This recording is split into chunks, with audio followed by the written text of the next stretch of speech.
In the prosperous village of Oduka, where red earth met golden sunlight and the air always smelled of grain and palm oil, lived a young woman named Zinara, the only daughter of a wealthy trader whose barns were always full and whose name carried weight in every gathering.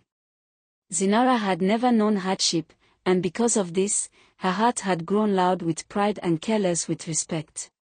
She walked through the village as though the earth beneath her feet existed only to carry her forward, her laughter sharp, her words heavier than stones, and the elders often shook their heads, whispering that too much comfort had hardened her spirit. One afternoon, as the marketplace buzzed with voices and dust danced in the heat, Zinara came upon an old woman sitting quietly at the crossroads, her body bent, her wrapper torn, her hands stretched out in silent plea for water. The woman's eyes were cloudy, yet they followed Zinara with unsettling calm. Instead of kindness, Zinara answered with mockery. She laughed, insulted the woman's weakness, and in a moment of cruel amusement meant only to entertain herself, she turned and released a loud fart, bursting into laughter as some gasped and others looked away in shame. The old woman said nothing. She only watched, and as the wind shifted and dust rose, a quiet whisper followed Zinara's steps, unseen and unheard by human ears. That night, Zinara slept beneath her father's roof, but her dreams were no longer her own. Forests without paths swallowed her footsteps, unseen drums beat inside her chest, and laughter echoed from empty darkness. She woke trembling, her body drenched in sweat, her stomach tightening as though something invisible had taken hold. With each passing day, her beauty faded, her skin dulled, and her laughter turned hollow. Flies hovered where they never had before, her shadow moved when she did not, and the village began to watch her with fearful curiosity. Soon, the signs became impossible to ignore. Pots cracked when she touched them, goats scattered at her presence, and children cried without knowing why. At night, villagers heard footsteps on rooftops and saw a bent figure moving through shadows, disappearing like smoke. Zinara's father called herbalists and elders, but none could explain the heaviness that followed her or the growing pain that twisted inside her body. Still, Zinara refused to bow her head, believing wealth could shield her from any unseen hand. Then came the storm. Thunder split the sky, rain battered the earth, and Zinara woke to a knock that shook the door itself. When she opened it, the old woman stood there, no longer bent, no longer weak.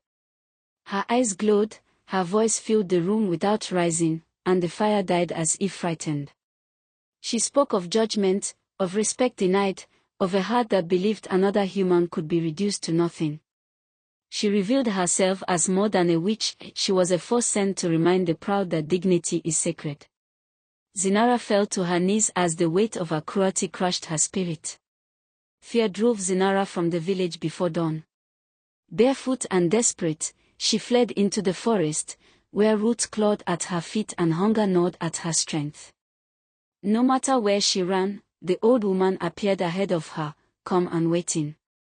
Rivers dried at Zinara's approach, shelters collapsed in her hands, and the forest became a mirror reflecting every insult she had ever spoken. For the first time, Zinara begged, not for comfort, but for mercy. In a silent clearing, the witch stopped her and demanded humility, not spoken but felt. Zinara collapsed, her tears soaking the earth she once believed beneath her. She confessed her pride, her cruelty, her belief that wealth made her untouchable. The pain reached its peak, forcing her flat against the soil, and the witch offered her a choice, to return stripped of status and serve those she once mocked, or remain cursed until her spirit broke completely. Zinara returned to Oduka changed. Barefoot, thin, and quiet, she bowed her head and apologized openly. She served the elderly, fed the hungry, and gave away what little she had left without complaint. Slowly, the curse loosened, those scars remained as reminders of who she had been. The witch watched silently from the shadows, testing whether the change was real. At sunset one evening, the old woman appeared one last time, looking again as frail as she had at the crossroads. She planted her staff in the red earth and warned Zinara that youth, wealth, and power are temporary gifts, dangerous when carried without respect. Zenora listened in silence, her head lowered, her heart finally quiet. Years later, children gathered around fires as elders told the story of Zenora, the girl whose laughter woke a force older than gold. It became a warning carried by wind and flame, reminding all who heard it that arrogance invites destruction, and respect is the shield that protects the soul, because spirits watch, and pride is never as hidden as it believes.